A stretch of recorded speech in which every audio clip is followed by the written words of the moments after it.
कई साल पहले एक जंगल के पास एक गांव था। उस गांव में दो लक्कड़हारा रहा करते थे। उनके घर पास पास हुआ करता था। रामू बहुत काम किया करता था, झूठ बिल्कुल नहीं बोलता था, बहुत सत्यवादी था। पर सोमू बिल्कुल आलसी था, काम पे जाना ही नहीं चाहता था और सोता रहता था, हर वक्त झूठ बोलता रहता था। दोनों लक्कड़हारे नजदीक की जंगल में जाकर लकड़ियां काटकर अपना परिवार का पोषण किया करते थे। एक दिन सुबह रामू हर दिन की तरह अपने कुल्हाड़ी लेकर जंगल की ओर निकल पड़ा। अपने घर के सामने सोता हुआ सोमू ने ये देखा और सोचा, अरे यार, इसका कोई काम धाम तो है नहीं, सुबह सुबह निकल पड़ा। ये सोचकर सोमू फिर से सो गया और गहरी नींद में चला गया। जंगल में चलते चलते रामू को नदी के किनारे चौड़ा सा ताजा सा लंबा सा एक पेड़ दिख गया। रामू को पेड़ अच्छा लगा, तब उसने अपने कुल्हाड़ी से उस पेड़ को काटना शुरू कर दिया। कुल्हाड़ी से जब वो पेड़ काट रहा था, उसके हाथ से कुल्हाड़ी फिसल गया और जाकर नदी में गिर गया। रामू घबरा गया और दौड़कर नदी के किनारे पहुंच गया। अरे रे, अब मैं क्या करूं? मेरे पास तो एक ही कुल्हाड़ी था, वो भी नदी में गिर गया। अब मैं लकड़ियां कैसे काटूंगा? मेरा परिवार का पालन कैसे करूंगा? हे भगवान, आप ही कुछ कीजिए। दुखी होकर रामू रोने लगा। तब नदी से एक जल देवता बाहर आई। रामू, क्या हुआ? क्यों ऐसे रो रहे हो? उसने पूछा। तब रामू ने कहा, हे माँ, जब मैं लकड़ी काट रहा था, मेरे हाथ से मेरी कुल्हाड़ी फिसल के पानी में गिर गई। उसके बगैर मैं अपना परिवार का पोषण नहीं कर सकता। अब मैं क्या करूं? तब जल देवता ने कहा, घबराओ मत रामू, मैं अभी तुम्हारी कुल्हाड़ी खोज के लाती हूँ। ये कहकर वो पानी में चली गई। थोड़ी देर बाद चांदी की कुल्हाड़ी लेकर जल देवता बाहर आई।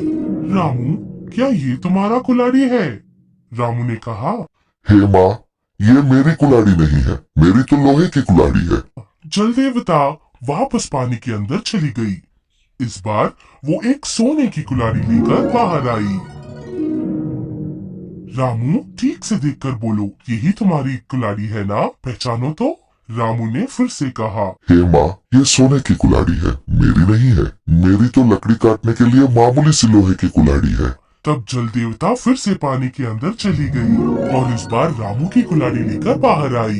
ये देखकर रामू ने कहा, माता, यही मेरी कुल्हाड़ी है। आपने मेरी जो सहायता की, मैं जिंदगी भर नहीं भूलूंगा। मैं कृतज्ञ हूँ, आपको प्रणाम।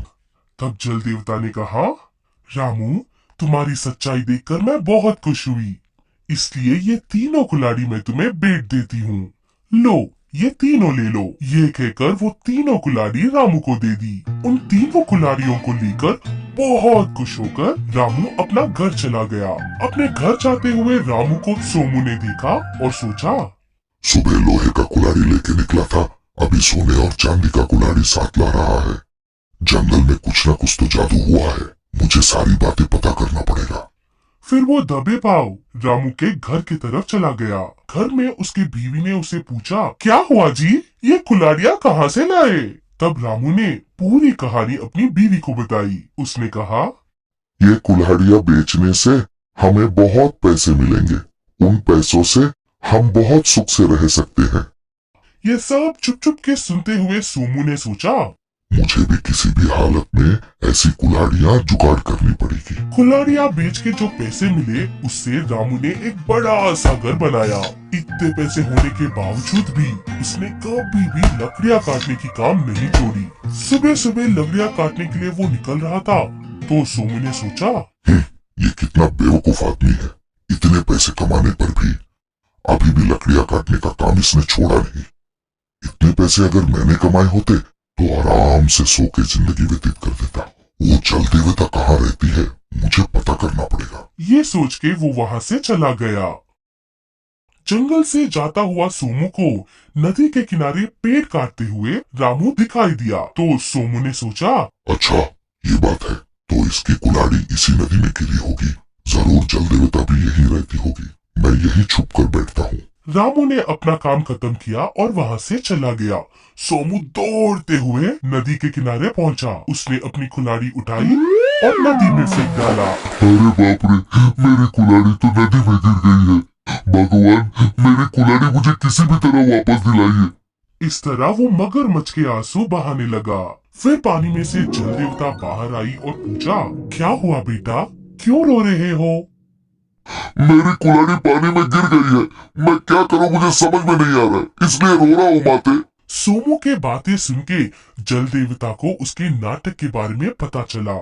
उसने सोचा इसको अच्छे से सबक सिखाना चाहिए। फिर वो पानी के अंदर गई और लोहे की कुल्हाड़ी लेकर बाहर आई। क्या ये तुम्हारी कुल्हाड़ी है बेटा? तब सोमू ने सोचा, ये क्या हुआ, रामू ने तो कुछ और बताया था। ये तो पहले मेरी कुल्हाड़ी लेके बाहर आई। ये कुल्हाड़ी मेरी नहीं है माते। तब जल देवता पानी के अंदर वापस चली गई और चांदी की कुल्हाड़ी लेकर वापस आई। बेटा, क्या ये तुम्हारी कुल्हाड़ी है?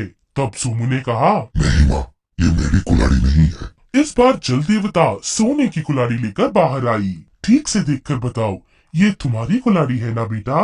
सोमू खुश होकर बोला। हाँ हाँ, यही मेरी कुल्हाड़ी है, यही मेरी कुल्हाड़ी है। तब जल देवता ने क्रोधित होकर कहा, तुम्हारी इतनी हिम्मत, तुम मुझसे ही झूठ बोल रहे हो। तुम्हारे जैसे झूठे इंसान को शिक्षा मिलनी ही चाहिए। फिर वो वापस पानी के अंदर चली गई। तब सोमू रोने लगा। अरे मेरी कुल्हाड़ी, मेरी कुल्हाड़ी, मैंने झूठ कहा था माँ, मुझे माफ कर दो।